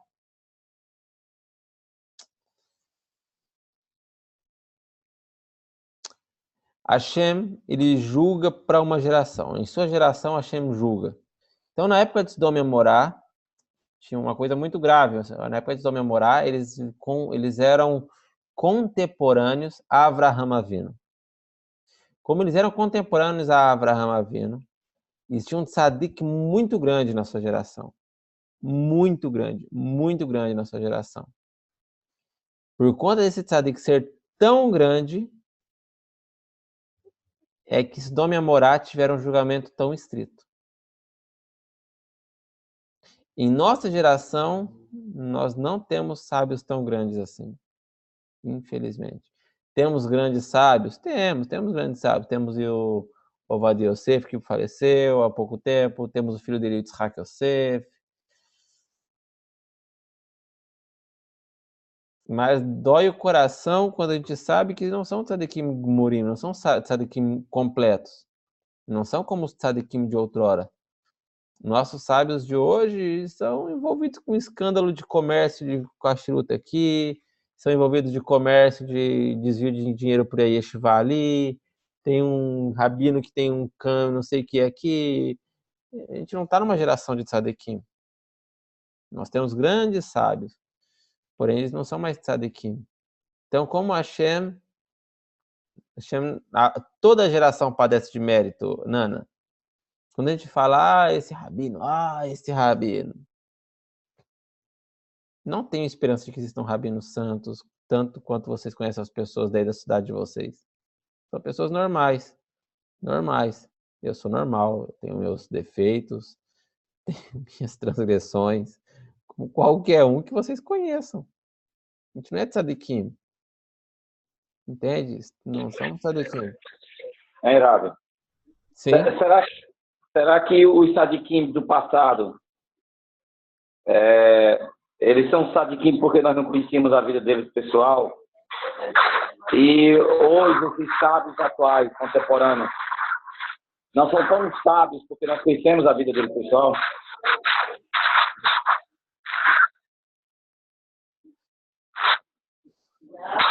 Entendeu a pergunta? Entendi. Porque fica muita Não, eu entendi a pergunta. Eu vou responder. Vou dar um mute aqui. Parece às vezes isso, parece que às vezes nossos tzadikim do passado, eles eram mais tzadikim porque a gente não conhecia a vida deles. É uma boa comparação essa. Eu acho que não, eu acredito que não, que eu acredito que eles eram de verdade, Eudá. Quando a gente vê a vida que esses tzadikim levaram, eles tinham seus defeitos também, claro que tinham seus defeitos, não eram perfeitos, mas o nível deles era tão absurdo, a gente fala que tem os nossos sábios da época do Talmud que fala que o menor deles ressuscitava mortos. Menor, o menor de todos os sábios da época do Sanhedrin, da Knesset Gdolá, desculpa, estava morto. Levanta, e levantava e andava. O menor. Agora a nossa geração, a gente está numa geração difícil. Hoje eu tô muito abalado com muita coisa, para falar a verdade para vocês, muito abalado. E eu tô num momento perigo meu, que eu não posso falar muita coisa, porque se eu falar, vai sair pedrada para todo lado. E eu não gosto muito desses momentos, eu tô meio assim, essa semana. Comecei aqui hoje, vou colocar no nosso grupo aqui algumas coisas, mas eu vou ter que me poupar um pouco, porque assim, nós estamos numa geração onde está tudo do contrário, a gente viaja muito aqui, né, em Israel, eu viajo todo dia, eu reparo as coisas. Por exemplo, um exemplo aqui, cada dia mais eu vejo mais desses adesivinhos do Rebbe Mashiach, e é gente com kippah escrito Yehid, Adonai, no Moreno, Rabeno, Leolam Vaed, não sei o que, no kippah. E eu fico vendo, essas pessoas não têm vergonha de andar com kippah desse? Essa é uma revolta muito grande, porque a gente vê aí do Brasil, o Chabad, o cara tem a barba assim, usa chapéu, todo mundo baba atrás, lambe o chão atrás de onde esses caras andam no Brasil. E eles andam com kippah, Yehid, Adonai, no Moreno. O kippah, que é o símbolo de nossa submissão a Hakadosh Baruch Hu. Você coloca lá, que seja qualquer coisa, que coloca lá o símbolo de um time de futebol, você coloca lá um louvor a um cara que seja Arambam, que seja Ovadia Yosef, que seja quem for, não é o lugar no kippah. O kippah você coloca como o símbolo seu de que você é submisso a Hashem unicamente. E você coloca o nome de um louvor para outro cara aqui, como a pessoa não tem vergonha de andar com um kippah desse? Como a pessoa não tem vergonha de chamar uma pessoa de Melech HaMashiach se o cara está morto e ele ainda vai falar contra o cristianismo, fala que o cristianismo está errado? Isso aí está no mundo louco, dentro do judaísmo mesmo, dentro de uma percepção entre verdade e mentira. Imagine vocês agora um navio chegando hoje. Por isso que essa tarefa ficou para Eliyahu Hanavi. Essa tarefa só Eliyahu Hanavi para dar conta mesmo. Porque imaginem vocês, o judaísmo é bom, o judaísmo é verdadeiro, é puro, sim, o judaísmo é. Mas a instituição, quando nós falamos de instituição para isso, quando a gente começa a colocar pessoas como foco, como objetivo, tudo cai por terra. Não acreditem em mim como pessoa, acreditem mais no que eu tento transmitir para vocês, como isso é verdade, essa é Torá, isso é isso. Se um dia vocês falar o fulano fez tal coisa, que terrível, não fiquem chocados, eu sou ser humano. Entende? Então as pessoas colocam os Rebbe, o Rebbe disse, o Rebbe daquilo, esse Rebbe foi um tzadik, e escreve aqueles contos dos Hassidim, que o Hassid fazia isso, fazia aquilo, e as pessoas ficam achando que o Rebbe é um semideus, e tem gente que acredita que o Rebbe é metade Deus e metade homem, igual é Jesus, metade Deus, metade homem. Tem gente que acredita nisso. Um pouquinho mais, o Rebbe fazia o Beit HaMikdash lá em Nova York. E você acredita que um cara desse é um Mashiach? Sim. Posso fazer uma pergunta, Ravi? Pode fazer. Será, Ravi, porque... Não será que esses mestres, a opinião deles não pesa tanto, Ravi, hoje? Porque uma opinião, o senhor me entende, né? Uma opinião é apenas uma opinião, não quer dizer que seja uma regra. Não será que seja por isso, que eles estão seguindo tantas coisas? A nossa geração, nos últimos 20, 30 anos de judaísmo, a gente passa por um mal. O judaísmo está passando por um mal, na minha opinião, e na opinião de outros rabanim muito maiores do que eu, tá bem? Não é uma opinião minha sozinho que eu falo isso. Tem outros grandes rabanim que também têm a mesma opinião. Que, na verdade, eu tenho a mesma opinião que eles, não eles a mesma que a minha. Eu tenho a mesma opinião que eles. O mal da nossa geração se chama Hassidut. Ah, Rabino, mas a Hassidut o mal da nossa geração se chama Hassidut. Por que se chama Hassidut? Imaginem vocês um evangélico, que é o que tem no Brasil, o evangélico. Aí tem aquele cara da Pentecostal, que é lá da... Qual que é aquela uma que não pode ler a Bíblia? Deus é amor. O Deus é amor. Deus é juiz. Deus é juiz, Deus é amor, não pode ler a Bíblia. Ele chega lá no dia do culto dele, ele abre a Tanakh e Deus revela para ele, mas ele não pode estudar. Então imaginem vocês o que tem na interpretação desse cara da Bíblia. Então o meio pentecostal é isso, o Espírito nos revela isso. Dentro do judaísmo, o hassidismo é um pentecostal judaico. É um pentecostal judaico. Infelizmente é isso. Então, é onde surgiram e continuam surgindo. Ah, mas o meu Rebbe falou isso, então eu vou fazer isso, porque cabalisticamente isso quer dizer isso. Então entra para Cabalá, que é uma espiritual. Então, por que a nossa geração tem tanto cabalista? Porque ela está fraca. Cabalá, nos nossos dias, não é porque a nossa geração está espiritualizada. Nunca, eu até comentei, nunca em nenhuma das gerações tanto se falou sobre Cabalá, tanto se falou sobre espiritualidade judaica. Na nossa geração, a gente vive uma geração fraca, justamente pela fraqueza que entraram esses assuntos. Porque o cara não precisa estudar. Ele leu lá, essa Sefirá faz isso, Sefirá faz aquilo, eu falo umas palavras bonitas de 5 céu diferentes, a alma tem a Erredá, a alma isso, a alma aquilo, eu falo que tem o Benoni Tzadik, e Beceder. Tudo que eu falar vai ficar bonito. Ele também não vai entender, porque ele também sabe muito menos que eu. Em terra de Banguela, quem tem um dente é rei. E aí segue. Ele segue essa geração. É uma bola de neve. Se eu fizer um vídeo no YouTube, começar a fazer vídeo no Facebook, prosperidade por meio da Cabalá judaica de Israel, vinda diretamente de Beersheba, R$300 o curso. Rabi, Eu ia dar melhor do que dando aula para o Devar Torá. Rabi. Entende onde vai chegar? Entende onde vai chegar? Então ninguém quer saber. Pode falar, Eudá. É assim, se alguém quiser ficar rico aqui no Brasil, coloca uma farmácia. É tipo assim, se alguém quiser ficar rico aí em Israel, ensina Cabalá, né? Ensina Cabalá. No Brasil tá assim também. Você entra lá, eu faço parte de alguns grupos, né? E sempre lá. Prosperidade por meio de não sei o quê. O papel dos anjos na criação. A gente não sabe nem o papel de Hashem na criação direito. É altamente complexo como foi concebida a criação. E um cara, porque eu falo cara, porque não tem como falar que uma pessoa é um rabino que se presta a ensinar esse tipo de conteúdo para pessoa que não sabe nem ler o Aleph Bet. Se presta ao papel de querer ensinar sobre anjos na criação. A gente que não sabe nem o que é judaísmo, não sabe nem o que é respeitar o próximo. Então, como que uma pessoa dessa...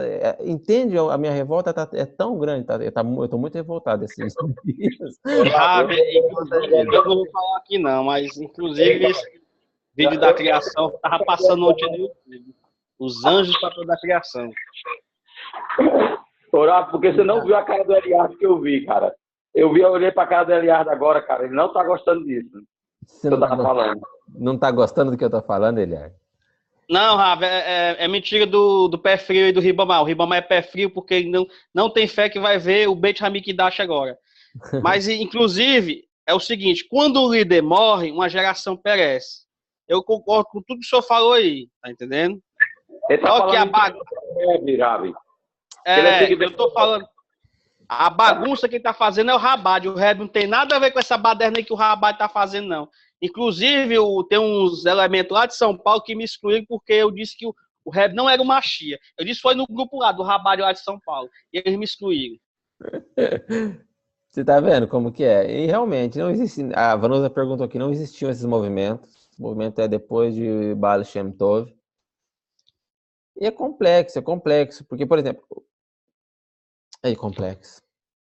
Eu tô começando a ver que, assim, a gente não sabe nada, e a gente padece por não saber nada, a gente é envolvido num mundo que as pessoas estão perdidas, tá todo mundo perdido na nossa geração. Todo mundo perdido, cada um tá correndo para um lado e tá complicado. Tá complicado. Não vou dizer para vocês que tá fácil, porque não tá fácil. Por isso a gente tem que aprender a ser, por que eu falo sempre, aprender a ser uma boa pessoa, aprender a seguir a Torá no que precisa, fazer o que é certinho, certinho, e esquece essas coisas que é de viagem, que é viagem não estudo, que é viagem não lê, não perde tempo com isso. Aqui em Israel existe Chabad, e é uma sarna, porque eles pregam adesivo em todo lugar. E eu tô quase para sair com um canetão fazendo coroa de espinho em todo o Rebbe que eu ver na minha frente.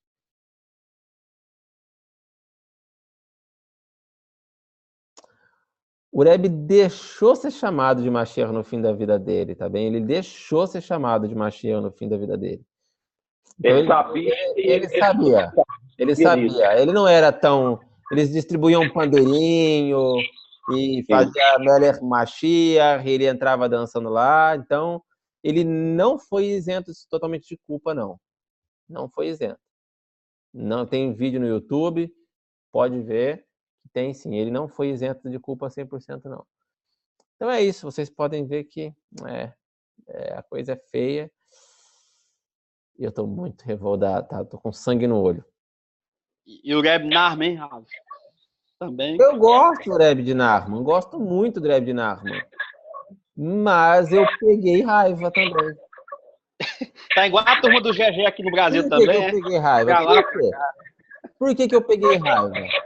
Às vezes abusa isso, aliado. Às vezes abusa. As pessoas deixam de seguir Torá, deixam de fazer o que tá na halahá para seguir o que Não, eu sei disso, eu sei que abusa mesmo, mas isso aí quem faz é o Rabad, o Reb, isso aí tem nada, não tá dizendo nada não.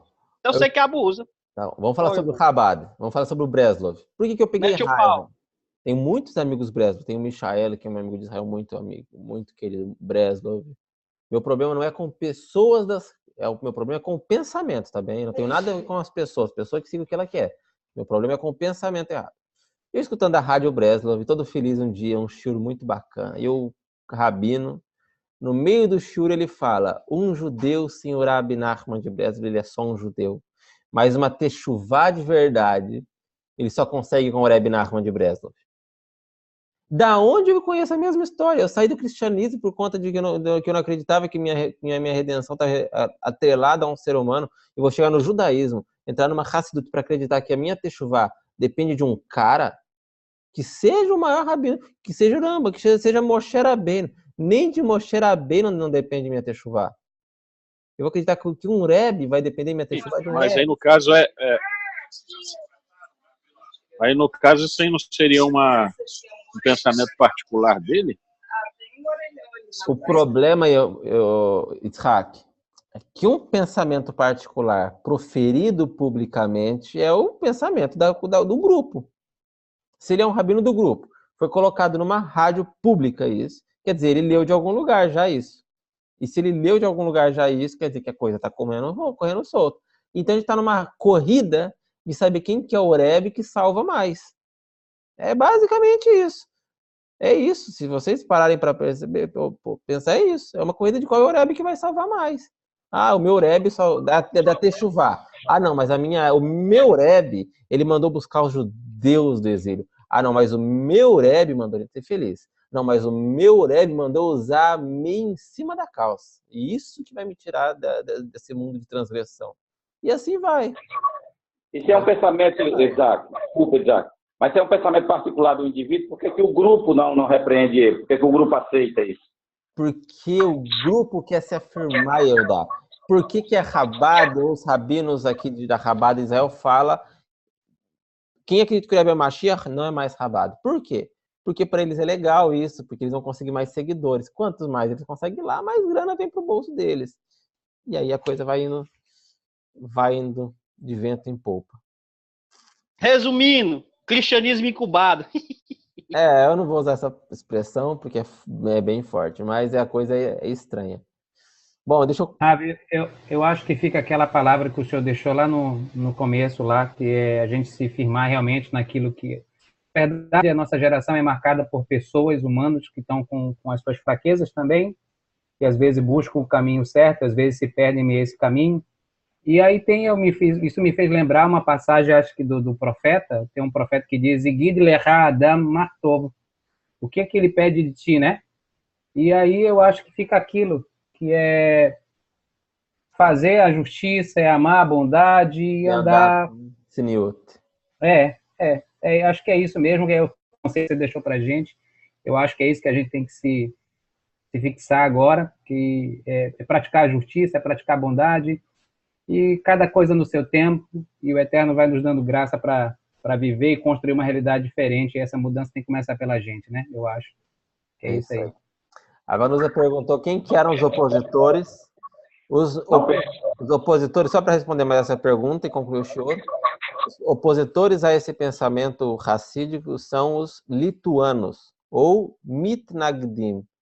Os lituanos, os mitnagdim, eles são os judeus que têm eu gosto muito das literaturas, gosto muito de ler sobre, lógico, né? A opinião dos lituanos. E o Gaon de Vilna era um mitnagdim. Isso, Gaon de Vilna é um mitnagdim. E Rav Moshe Feinstein, se eu não estou enganado, e outros. O próprio Rav Ovadia Yosef, ele teve uma formação e uma influência muito forte do pensamento mitnagdim. Justamente por isso o Shas nunca ganhou, porque não tinha apoio dos racídicos, porque os racídicos são contrários aos mitnagdim, e os mitnagdim tinham uma influência muito forte no Shas, que é o partido do Ovadia Yosef, para Israel. Sim, mitnagdim. Vou escrever aqui para todos. Procurem na Wikipédia, tá bem? Assim que se escreve. Então é isso. Nos vemos agora na próxima segunda-feira. Agora lembrando que são 2 horas de aula.